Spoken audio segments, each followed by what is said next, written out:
భార్య భర్తని లేపేయడం, భర్త భార్యని లేపేయడం, ఇటువంటి కథల గురించి మీరు ఎన్నో వినే ఉంటారు.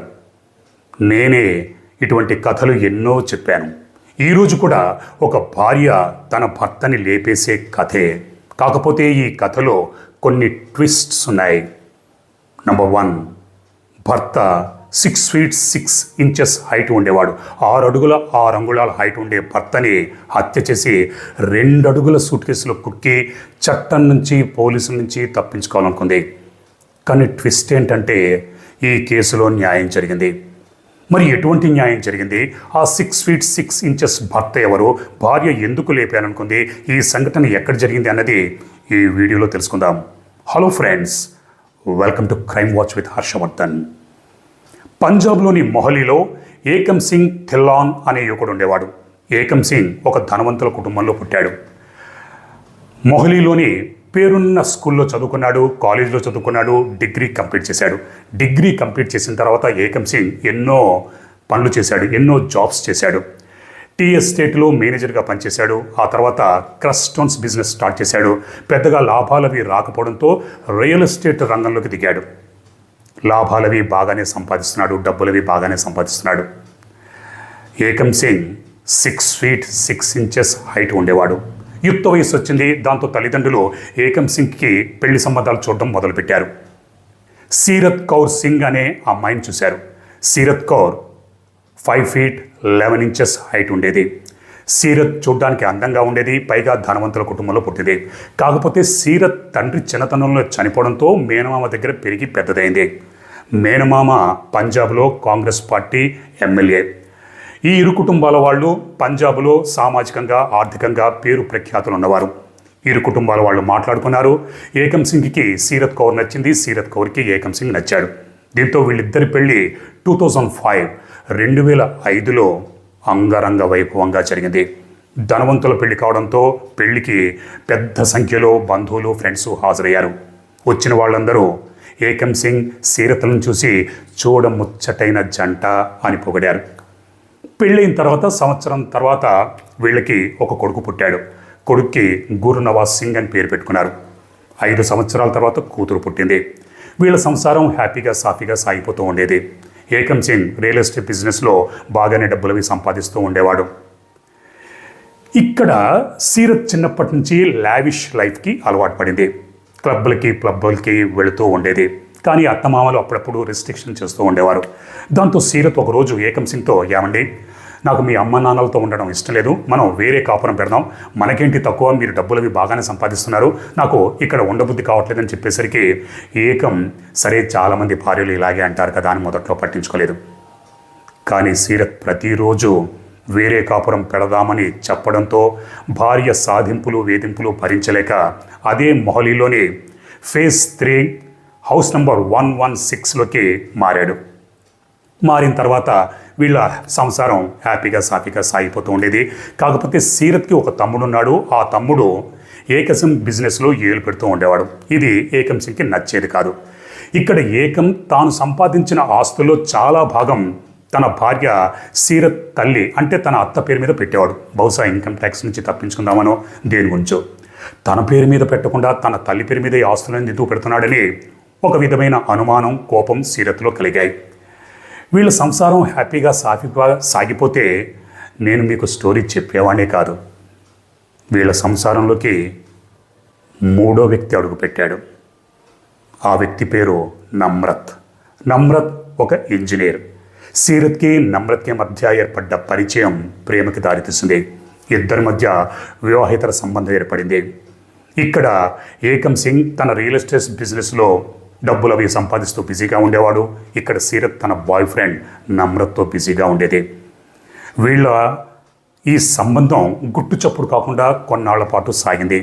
కానీ ఇటువంటి సంబంధాలు చాలా కాలం పాటు గుట్టు చప్పుడు కాకుండా సాగవు. ఏకమ్ సింగ్కి తెలిసింది. దాంతో షాక్ అయ్యాడు. తన భార్యని నిలదీశాడు. చూడు, మనకి 2 పిల్లలున్నారు, నీకు ఏం కావాలన్నా సరే నేను సమకూర్చి పెడుతున్నాను, నీకేం తక్కువైందని, నీకు అన్నీ ఇస్తున్నాను కదా, అటువంటిది నువ్వు ఇటువంటి పనులు చేయడం, ఇలా సంబంధం పెట్టుకోవడం ఏం బాగలేదు, పిల్లలున్నారు, ఇది మంచిది కాదు అని హితబోధ చేశాడు, నచ్చజెప్పాడు, హెచ్చరించాడు. సరే సరే అంటూనే సీరత్ తన సంబంధాన్ని మాత్రం కొనసాగిస్తూనే ఉండేది. ఇద్దరి మధ్య ఈ విషయం మీద గొడవలవి తలెత్తుతూ ఉండేది. ఒకరోజు ఏకం సింగ్ తన భార్య సీరత్ని తీసుకుని గురుద్వారాలోనే గోల్డెన్ టెంపుల్కి తీసుకెళ్లాడు. అక్కడికి తీసుకెళ్ళి, నువ్వు దేవుడి మీద ప్రమాణం చేసి చెప్పు, ఇక ఎప్పుడు కూడా ఇటువంటి పనులు చేయను, సంసారాన్ని హ్యాపీగా చక్కగా చూసుకుంటానని దేవుడి మీద ప్రమాణం చేసి చెప్పంటే సీరత్, నేను చచ్చినా చేయను, నాకు ఇష్టం వచ్చినట్టుగా నేను ఉంటానని తెగేసి చెప్పింది. దాంతో వీళ్ళ గొడవలు ఇంకా ఎక్కువ అవుతుండేది. ఒకే ఇంట్లో ఉన్నా కూడా వీళ్ళిద్దరూ సరిగ్గా మాట్లాడుకునేవారు కాదు. ఇక్కడ సీరత్ మాత్రం తన సంబంధాన్ని కొనసాగిస్తూ ఉండేది. అది 2017 సంవత్సరం మార్చ్ 18వ తారీఖు. కొడుక్కి అప్పటికి 11 సంవత్సరాల వయసు, కూతురికి 5 సంవత్సరాల వయసు వచ్చింది. ఆ రోజు ఎప్పట్లానే ఏకం సింగ్ తన రియల్ ఎస్టేట్ కార్యకలాపాలు, బిజినెస్ వ్యవహారాలు ఇవన్నీ చూసుకుని రాత్రి ఇంటికి వచ్చాడు, భోంచేశాడు. ఆ తర్వాత ఈ నమ్రత్ అనే మూడో వ్యక్తి మీద ఇద్దరికి మళ్ళీ గొడవైంది. ఇద్దరు గొడవ పెట్టుకుంటున్నారు, అరుచుకుంటున్నారు, కేకలు వేసుకుంటున్నారు. పక్క బెడ్రూమ్లో ఇద్దరు పిల్లలు పెంపుడు కుక్కతో ఆడుకుంటున్నారు. కొడుకు వయస్సు గుర్నాజ్ సింగ్కి 11 సంవత్సరాలు. తల్లిదండ్రులు అప్పుడప్పుడు గొడవ పడుతుండడం ఇవన్నీ 11 సంవత్సరాల కొడుకు గమనిస్తూనే ఉన్నాడు. ఆ రోజు రాత్రి కూడా తన తల్లి తండ్రి ఇద్దరూ అరుచుకుంటున్నారు.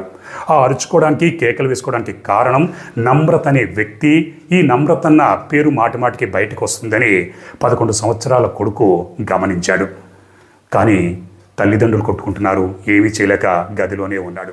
ఇక్కడ పక్క బెడ్రూమ్లో సీరత్, ఏకం సింగ్ ఇద్దరూ గొడవ పడుతున్నారు. సీరత్కి ఒక లైసెన్స్డ్ రివాల్వర్ ఉంది. ఈ గొడవలో సీరత్ సొరుగులో దాచిన తన లైసెన్స్డ్ రివాల్వర్ తీసి పాయింట్ బ్లాంక్ రేంజ్లో ఏకం సింగ్ తలకి గురిపెట్టి కాల్చేసింది. ఏకం సింగ్ రక్తపు మడుగులో కుప్పకూలిపోయాడు. ఈ రివాల్వర్ శబ్దం పక్క బెడ్రూమ్లో ఉన్న కొడుకు గుర్నవాజ్ సింగ్ విన్నాడు, భయపడ్డాడు, బయటకొచ్చాడు. ఇక్కడ తన తల్లి తండ్రి బెడ్రూమ్ లోపల నుంచి గడియ పెట్టుంది. తలుపులు దబదబా పాదాడు. ఇక్కడ తన భర్తని హత్య చేసిన సీరత్ ఇప్పుడు ఏం చేయాలని ఆలోచిస్తుంది. బయట నుంచి చప్పుడు వినించడంతో తలుపు తెరిచింది. ఎదురుగా కొడుకున్నాడు. ఏంటని అడిగితే, మమ్మీ మమ్మీ ఏంటి, ఏం జరిగింది, రివాల్వర్ శబ్దం వినిపించింది అని చెప్పమంటేనే సీరత్ కొద్దిగా కంగారు పడింది. తన కొడుకుని గద్దిస్తూ, ఎరా నువ్వు ఆడుకోకుండా పడుకోకుండా ఇక్కడేం చేస్తున్నావు, అది టీవీలో సినిమా వస్తుంది, ఆ టీవీలోంచి వచ్చిన సౌండ్ అని ఏదో సమాధానం చెప్పి వెళ్ళి పడుకో అని గద్దించేసరికి పాపం కొడుకు గుర్నవాజ్ సింగ్ బిక్కమొహం వేసుకుని తన బెడ్రూమ్లోకి వెళ్ళి ఉండేవాడు. ఇక్కడ భర్తని హత్య చేసిన సీరత్ ఇప్పుడు ఏం చేయాలని బెడ్ పైన పడుకుని ఆలోచించడం మొదలుపెట్టింది. భర్త డెడ్ బాడీని కారు డిక్కీలో వేసుకుని ఎక్కడైనా నిర్మానుష్య ప్రాంతానికో లేకపోతే ఏ నది దగ్గరకో తీసుకెళ్ళి పడేద్దామని ప్లాన్ వేసుకుంది. ఆ తర్వాత బెడ్రూమ్లో చూస్తే సూట్ కేసు కనిపించింది. ఆ సూట్ కేసులో తన భర్త డెడ్ బాడీని కుక్కడానికి ప్రయత్నించింది. కానీ సూట్ కేసేమో 2 అడుగులు, భర్త 6 feet 6 inches, 6 అడుగుల 6 అంగుళాల భర్తని ఈ 2 అడుగుల సూట్ కేసులో ఎలా కుక్కాలి? సరిపోవట్లేదు. దాంతో ఏం చేయాలని ఆలోచించింది. కిచెన్లోకి వెళ్ళింది, కత్తి తీసుకొచ్చింది. తన భర్త డెడ్ బాడీని కాళ్ళు చేతులు నరికేసింది. ఆ తర్వాత ఆ 2 అడుగుల సూట్ కేసులో కుక్కడానికి ప్రయత్నించింది. ఎంత ట్రై చేసినా ఒక 6 అడుగుల 6 అంగుళాల హైట్ ఉన్న భర్త డెడ్ బాడీని ఆ సూట్ కేసులో కుక్కలేకపోతుంది. ప్రయత్నిస్తోంది. మూత పెడదామంటే మూత పట్టట్లేదు. దాంతో సీరత్ సూట్ కేసు మూత మూసి దానిపైకి ఎక్కి తొక్కింది, కూర్చుని బలవంతంగా మొత్తానికి జిప్పు పెట్టేసింది. ఆ తర్వాత ఇల్లంతా తడిబట్టతో శుభ్రం చేసింది. ఈ లోపల తెల్లారిపోయింది. తన భర్త డెడ్ బాడీ ఉన్న సూట్ కేసుని రూమ్ నుంచి బయటకు తీసుకొచ్చింది. వీళ్ళు ఉండేది ఫస్ట్ ఫ్లోర్లో. గ్రౌండ్ ఫ్లోర్కి తీసుకెళ్ళాలి. గ్రౌండ్ ఫ్లోర్ బయట BMW తమ కారు ఉంది. ఆ కారు దగ్గరికి ఈ సూట్ కేసు తీసుకెళ్ళాలి. ఇక్కడ 6 అడుగుల 6 అంగుళాల భర్త బరువుగా ఉన్నాడు. సూట్ కేసు బరువుగా ఉంది. అయినా సరే బలవంతంగా ఆ సూట్ కేసుని లాక్కుంటూ మొత్తానికి మెట్ల దగ్గరికి తీసుకొచ్చింది. మెట్లు దిగుతున్న టైంలో అంత బరువున్న సూట్ కేసుని మేనేజ్ చేయలేకపోవడంతో సూట్ కేస్ జారి మెట్ల గుండా దొల్లుకుంటూ కిందకొచ్చింది.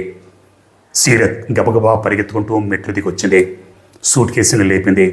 సూట్ కేసుని ఈడ్చుకుంటూ కారు దగ్గరికి తీసుకొచ్చింది. డిక్కీ తెరిచింది. సూట్ కేసుని ఎత్తి డిక్కీలో పెడదామని ట్రై చేస్తుంది. కానీ బాగా బరువుగా ఉండటంతో సూట్ కేసుని ఎత్తలేకపోతుంది, డిక్కీలో పెట్టలేకపోతుంది. అప్పటికే దాదాపుగా తెల్లారిపోయింది. బయట రోడ్డు పైన ఒక ఆటో అతను ప్యాసింజర్స్ కోసం వెయిట్ చేస్తున్నాడు. అతడి పేరు బహదూర్, నేపాల్కి చెందినవాడు. బహదూర్ ఇక్కడ లోపల గేట్ లోపల సీరత్ సూట్ కేసుని ఎత్తి డిక్కీలో పెట్టలేకపోతుందన్న సంగతి గమనించాడు. సీరత్ కూడా ఆటో డ్రైవర్ బహదూర్ని చూసింది. ఇక్కడ బహదూర్ పాపం డిక్కీలో పెట్టలేకపోతుంది, బరువుగా ఉందేమో, కొద్దిగా సహాయం చేద్దామని అనుకుని, మేడం నన్ను సహాయం చేయమంటారంటే ఇక్కడ సీరత్కి చేసేదేమీ లేక, బాబు కొద్దిగా వచ్చి నాకు సహాయం చేస్తావని, నేను డిక్కీలో పెట్టలేకపోతున్నానంటే బహదూర్ వచ్చాడు. సూట్ కేసుని ఎత్తడానికి ప్రయత్నిస్తే బరువుగా ఉంది, ఇదేంటి ఎంత బరువుగా ఉంది అని అనుకుని మొత్తానికి సూట్ కేసుని ఎత్తి డిక్కీలో పెట్టాడు.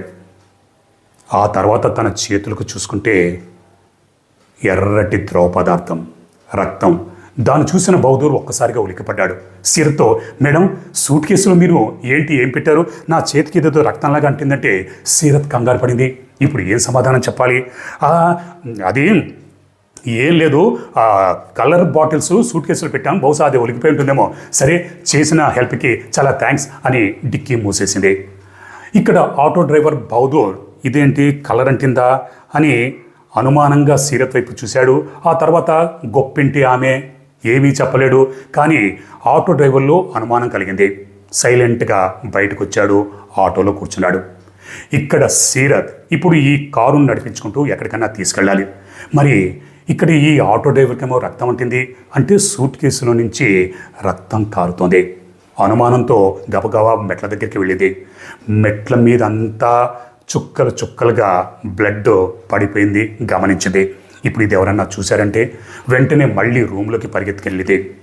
గుడ్డ బకెట్లో నీళ్లు తీసుకొచ్చింది. మెట్లంతా శుభ్రంగా తడిపట్టుతో తుడిచేసింది. అప్పటికే కొడుకు గుర్నవాస్ నిద్రలేచాడు. తన తల్లేంటి పొద్దున్నే ఇల్లంతా తుడుస్తుంది, మెట్లు తుడుస్తుంది, ఏదో సూట్ కేసు కూడా కిందకి తీసుకెళ్తుంది అని తల్లిని, ఏంటమ్మా ఏంటి పొద్దున్నే ఏంటి నువ్వు ఇల్లు తుడుస్తున్నావు, సూట్ కేసుతో ఎక్కడికి వెళ్తున్నావు అంటే ఇక్కడ సీరత్ ఉలిక్కిపడింది. ఇప్పుడు ఏం చెప్పాలని, ఒరేయ్ నువ్వు అప్పుడే నిద్రలేచావా, వెళ్ళి పడుకో, నాకు అర్జెంటుగా బయట పని ఉంది, నేను ఆ పని చూసుకొస్తానని తన కొడుకు గుర్నవాజ్ని రూములో పెట్టి బయట నుంచి లాక్ వేసేసింది. ఆ తర్వాత కిందకు వచ్చింది, కారు దగ్గరకు వచ్చింది. కారు సీట్లో కూర్చుంది, కానీ తాళాలు కనిపించలేదు. అరే తాళాలు ఏంటి, ఎక్కడ పెట్టాను, ఇంట్లోగానే ఏమైనా పెట్టుంటానా అని మళ్ళీ గబగబా మెట్ల మీద నుంచి ఎక్కుతూ తన బెడ్రూమ్లోకి వెళ్ళింది. ఇల్లంతా వెతికింది, బెడ్రూమ్లో వెతికింది, కానీ తాళపు చేతులు ఎక్కడా కనిపించలేదు. అసలు జరిగిందేంటో తెలుసా? ఎప్పుడైతే తన భర్త డెడ్ బాడీని డిక్కీలో పెడదామని ట్రై చేసిందో సూట్ కేసుతో పాటు కారు కీస్ కూడా డిక్కీలో ఉండిపోయాయి. ఇప్పుడు డిక్కీ వేసేసింది. ఆ డిక్కీ తెరవాలి అంటే కీస్తోనే తెరవాలి. దాంతో కారు స్టార్ట్ చేయడానికి తాళపు చెవులు లేవు. ఇప్పుడు ఏం చేయాలో అర్థం కాలేదు. అందుకే బయటకు వచ్చింది, ఒక ఆటో మాట్లాడుకుంది, ఆటోల నుంచి బయలుదేరింది. ఇక్కడ మరోపక్క ఆటో డ్రైవర్ బహదూర్ తన ఆటోని స్టార్ట్ చేసి సరాసరి పోలీస్ స్టేషన్కి వెళ్ళి జరిగిన విషయమంతా చెప్పాడు. సార్ నేను ఒక సూట్ కేసు ఎత్తి డిక్కీలో పెట్టాను, కానీ ఆ సూట్ కేసులో ఎత్తుతున్నప్పుడు నాకు రక్తం అంటింది. మేడంని అడిగితే మేడం ఏదో సమాధానం చెప్పింది. ఆ మేడంని చూస్తే నాకెందుకో అనుమానంగా ఉంది, ఏదో జరిగింది సార్ అని చెప్పడంతో దాంతో పోలీసులు ఆటో డ్రైవర్ చెప్పిన దాన్ని సీరియస్గా తీసుకుని ఆటో డ్రైవర్ ఎక్కడ సూట్ కేసు ఎత్తాడు ఏంటి ఆ ఇల్లు తెలుసుకుని ఆటో డ్రైవర్తో పాటు ఇంటికి వచ్చారు. ఇంటి దగ్గర BMW కారు ఆగి అప్పటికి అక్కడే ఇంకా అలాగే ఉంది. పోలీసులు కారు డిక్కీ తెరవడానికి ప్రయత్నించారు, కానీ కీ లేదు. దాంతో ఏం చేయాలో అర్థం కాలేదు. పోలీసులు ఫస్ట్ ఫ్లోర్లో ఉన్న ఈ సీరత్ ఫ్లాట్ దగ్గరికి వెళ్ళారు. తలుపులు ఓపెన్ చేశారు. ఓపెన్ చేస్తే లోపల ఇళ్లంతా ఖాళీగా కనిపించింది. బెడ్రూమ్లోకి వెళ్ళారు, అక్కడ ఎవరూ లేరు. పక్కన ఉన్న బెడ్రూమ్ని ఓపెన్ చేస్తే లోపల కొడుకు కూతురు కనిపించారు. ఇక్కడ ఆటోలో బయలుదేరిన సీరత్ సరాసరి ఒక మొబైల్ షాప్ దగ్గరికి ఆగి కొత్త మొబైల్ కొంది, సిమ్ కార్డు కొంది. ఆ తర్వాత సరాసరి ఒక బ్యూటీ పార్లర్ దగ్గరికి వెళ్ళి చక్కగా beauty parlour, facial, hair cleaning ఇదంతా చేసుకుంది. ఆ తర్వాత కొత్తగా కొన్న ఫోన్తో, సిమ్ కార్డుతో తన తల్లికి కాల్ చేసి, అమ్మ నువ్వు అర్జెంటుగా ఇంటికి వెళ్ళు, ఇంట్లో బెడ్రూమ్లో పాప కొడుకు ఇద్దరు ఉన్నారు, వాళ్ళని తీసుకుని నువ్వు నీ ఇంటికి వెళ్ళు అని చెప్పింది. ఎందుకు ఏంటి అడిగితే నేను తర్వాత చెప్తాను అని అంది. ఇక్కడ పోలీసులతో 11 సంవత్సరాల కొడుకు గుర్నవాజ్ సింగ్ రాత్రి జరిగిన గొడవ గురించి, పొద్దున్నే తన తల్లి హడావిడిగా సూట్ కేసు తీసుకుని వెళ్ళిన సంగతి ఇదంతా చెప్పాడు. పోలీసులు కారు దగ్గరికి వచ్చారు. కారు డిక్కీ ఓపెన్ చేద్దామంటే కీ లేదు. దాంతో కారు డిక్కీని బద్దలు కొట్టి ఓపెన్ చేస్తే లోపల సూట్ కేసు కనిపించింది. సూట్ కేసుని కిందకి దించారు. జిప్పు ఓపెన్ చేసి మూత తెరిస్తే లోపల 6 అడుగుల 6 అంగుళాలు హైట్ ఉన్న ఏకం సింగ్ డెడ్ బాడీ ముక్కలుగా నరికి కుక్కివేయబడి ఉంది. పోలీసులు ఉలిక్కిపడ్డారు.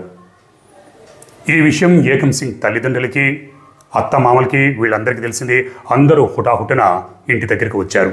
పోలీసులు ఏకం సింగ్ డెడ్ బాడీని పోస్ట్మార్టం నిమిత్తం ప్రభుత్వ ఆసుపత్రికి తరలించారు. పోస్ట్మార్టం రిపోర్టులో పాయింట్ బ్లాంక్ రేంజ్లో తుపాకీతో కాల్చినట్టుగా ఉంది. పోలీసులు ఏకం సింగ్ బెడ్రూమ్ అంతా గాలిస్తే సొరుగులో రివాల్వర్ కనిపించింది. ఆ రివాల్వర్ని పోలీసులు స్వాధీనం చేసుకున్నారు. ఆ రివాల్వర్తోనే ఏకం సింగ్ని హత్య చేశారని పోలీసులు ధృవీకరించుకున్నారు. ఆ రివాల్వర్ సీరత్ కౌర్ పేరు మీద ఉంది. ఆ తర్వాత పోలీసులు సీసీ ఫుటేజ్ల సహాయంతో, లొకేషన్ సహాయంతో సీరత్ కౌర్ని అదుపులోకి తీసుకున్నారు. సీరత్ని ప్రశ్నిస్తే తనకేమీ తెలియదని బుకాయించింది. పోలీసులు ఎన్ని కోణాల్లో రకరకాలుగా విచారించినా కూడా సీరత్ పోలీసులతో తనకేమీ తెలియదని బుకాయించింది. మరి మీరు పొద్దునే ఎందుకు బయటకు వెళ్ళారని అడిగితే పొంతలేని సమాధానాలు అవి చెప్పింది. దాంతో పోలీసులు సీరత్ని కోర్టులకి అప్పగించారు. కోర్టు 14 రోజుల జ్యుడిషియల్ కస్టడీకి అప్పచెప్పింది. పోలీసులు సీరత్ని పోలీస్ కస్టడీకి కోరారు. ఆ తర్వాత పోలీసు కస్టడీలో సీరత్ని ఎన్నో రకాలుగా ప్రశ్నించారు. కానీ సీరత్ పోలీసులకి సహకరించలేదు. తనకే పాపమో తెలియదని బుకాయించింది. దాంతో పోలీసులకి చేసేదేమీ లేక సీరత్కి lie detector test, polygraph test చేయాలని అనుకున్నారు. కానీ సీరత్ దానికి ఒప్పుకోలేదు. దాంతో పోలీసులు సీసీ ఫుటేజ్లు అవన్నీ పరిశీలించారు. పరిశీలిస్తే ఆ రోజు అంటే తెల్లవారిన తర్వాత మార్చి 19వ తారీఖు ఉదయం మెట్ల గుండా సీరత్ సూట్ కేసును తీసుకురావడం సీసీ ఫుటేజ్లో ఉంది. అలాగే సూట్ కేసు తీసుకొస్తున్నప్పుడు ఆ సూట్ కేస్ సీరత్ చేతుల్లోంచి జారిపడి మెట్ల గుండా కిందికి పడిపోవడం కూడా సీసీ కెమెరాలో రికార్డ్ అయింది. సీరత్ కూడా చాలాసార్లు మెట్లు ఎక్కుతూ దిగుతూ ఉన్న దృశ్యాలు సీసీ ఫుటేజ్లో రికార్డ్ అయ్యాయి. ఈ సీసీ ఫుటేజ్ దృశ్యాలని పోలీసులు కోర్టులో సబ్మిట్ చేశారు. ఇక్కడ మరో ముఖ్యమైన సాక్ష్యం ఆటో డ్రైవర్ బౌదూర్ కోర్టులో సాక్ష్యం చెప్పాడు. ఆ రోజు అంటే మార్చి 19వ తారీఖు ఉదయం తాను ఏం చూసింది కోర్టులో సవివరంగా వివరించాడు. సీరత్ సూట్ కేసుని డిక్కీలో పెట్టమంది. సూట్ కేసుని ఎత్తి డిక్కీలో పెడుతున్నప్పుడు తన చేతులకి రక్తం అంటుకుంది. అప్పుడు ఏంటి మేడం సూట్ కేసులో ఏం పెట్టారు, ఎంత బరువుగా ఉందో అని అడిగితే సీరత్ పొంతలేని సమాధానాలు అవి చెప్పింది. అలా చెప్తున్నప్పుడు సీరత్ ఎంతో కంగారు పడింది. సూట్ కేసులో కలర్ బాటిల్స్ ఏవో ఉన్నాయని చెప్పింది. కానీ పోలీసులు సూట్ కేసు ఓపెన్ చేస్తే అందులో భర్త డెడ్ బాడీ ముక్కలుగా నరికి కుక్కేసి ఉంది. దాంతో ఆటో డ్రైవర్ సాక్ష్యం ఒక ఇంపార్టెంట్ సాక్ష్యంగా కోర్టులో నిలబడింది.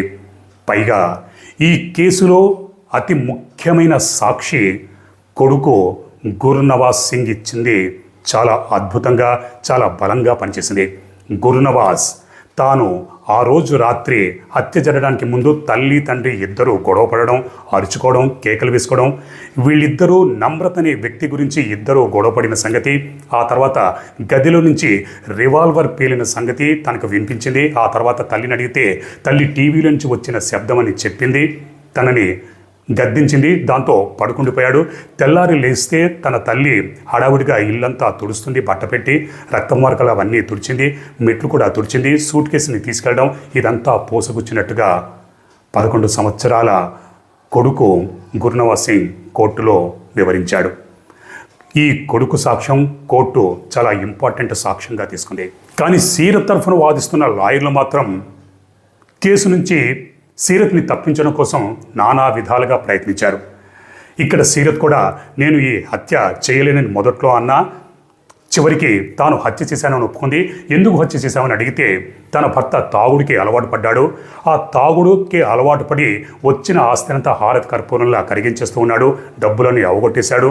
పైగా ప్రతిరోజు తాగొచ్చి తనని తిట్టేవాడు, కొట్టేవాడు. ఆ రోజు రాత్రి కూడా బాగా తాగొచ్చి తనని తిట్టాడు, కొట్టాడు. ఆత్మరక్షణ చేసుకోవడం కోసం నాకు వేరే దారి లేక రివాల్వర్ తీసుకుని కాల్చానని చెప్పింది. కానీ కోర్టు దాని పరిగణనలో తీసుకోలేదు. ఎందుకంటే ఏకం సింగ్ అంతకుముందు గతంలో తాగేవాడు. కానీ ఈ హత్య జరగడానికి సంవత్సరం ముందే ఏకం సింగ్ తాగుడికి ఫుల్ స్టాప్ పెట్టాడు, మద్యం తాగడం మానేశాడు. పైగా తాగుడికి ఆస్తులని కరగబెట్టామనేది నిజం కాదని పోలీసుల ఇన్వెస్టిగేషన్లో తెలియదు. ఎందుకంటే ఏకం సింగ్ అప్పటికే 5 కోట్ల రూపాయల ఆస్తుల్ని కూడబెట్టాడు. 2 ఖరీదైన ఫ్లాట్లు, ఆ ఫ్లాట్ల ద్వారా నెలకి 60,000 రూపాయలు అద్దెస్తుండేది. మిగతా భూములు వీటి వాల్యూనే 5 కోట్ల రూపాయలు ఉందని పోలీసుల దర్యాప్తులో తేలింది. దాన్ని కోర్టు పరిగణలోకి తీసుకుంది. సీరత్ చెప్పినట్టుగా తాగుడికి బానిసై ఆస్తులన్నీ హారత్ కర్పూరంలో ఏమీ తగలబెట్టడేనని కోర్టు నిర్ధారించుకుంది. మొత్తానికి కోర్టు కొడుకిచ్చిన వాంగ్మూలాన్ని ఒక ప్రత్యేకమైన సాక్ష్యంగా తీసుకుంది. అలాగే సర్కమ్స్టాన్షియల్ ఎవిడెన్స్ వీటన్నిటిని ఒక చైన్ లాగా, గొలుసులాగా కొడుకిచ్చిన వాంగ్మూలం, ఆటో డ్రైవర్ ఇచ్చిన వాంగ్మూలం, సీసీ ఫుటేజీల్లో కనిపించిన దృశ్యాలు, కాల్ డేటా, సిడిఆర్, అలాగే హత్య చేసిన తర్వాత సీరత్ ఏ విధంగా ఒక ఆటోలో వెళ్ళి కొత్త మొబైల్ కొనడం, ఆ తర్వాత బ్యూటీ పార్లర్లకు వెళ్ళడం, ఇవన్నీ సాక్ష్యాలుగా పరిగణించి కోర్టు ఈ నెల అంటే జూలై 3వ తారీఖు సీరత్కి యావజ్జీవ కారాగార శిక్ష, జీవిత ఖైదు శిక్ష విధిస్తూ అలాగే 90,000 రూపాయల జరిమానా విధిస్తూ తీర్పు చెప్పింది. లోయర్ కోర్టులో జడ్జి తీర్పు చెప్పేటప్పుడు ఇది రేరెస్ట్ ఆఫ్ రేర్ కేసు కిందకి రాదు, అందుకే సీరత్కి జీవిత ఖైదు శిక్ష విధిస్తున్నామని అన్నారు. రేరెస్ట్ ఆఫ్ రేర్ కేసు కిందకి ఎందుకు రాదు అంటే గతంలో కూడా ఇటువంటి హత్యలు జరిగాయి కాబట్టి ఇది రేరెస్ట్ ఆఫ్ రేర్ కేసు కిందకి రాదు. కానీ చక్కగా చూసుకునే భర్త, హ్యాండ్సమ్, 6 feet 6 inches ఉండే భర్త, 2 ముత్యాల్లాంటి పిల్లలు, డబ్బుకి ఎటువంటి లోటు లేదు, అయినా సరే ఆస్తి కోసం పరాయి ప్రియుడి మోజులో పడి భర్తనే హత్య చేసిన సీరత్కి జీవిత ఖైదు శిక్ష కాదు మరణశిక్ష విధించాలని ఏకం సింగ్ థిల్లాన్ తల్లిదండ్రులు హైకోర్టుకు వెళ్లాలనే భావనలో ఉన్నారు. మరి వెళ్తారా లేదా అన్నది వెయిట్ చేద్దాం. ఏది ఏమైనప్పటికీ ఒక భార్య అందమైన జీవితాన్ని తన చేజేతులారా నాశనం చేసుకుంది. ఇక్కడ 2 పిల్లలు అనాథలైపోయారు.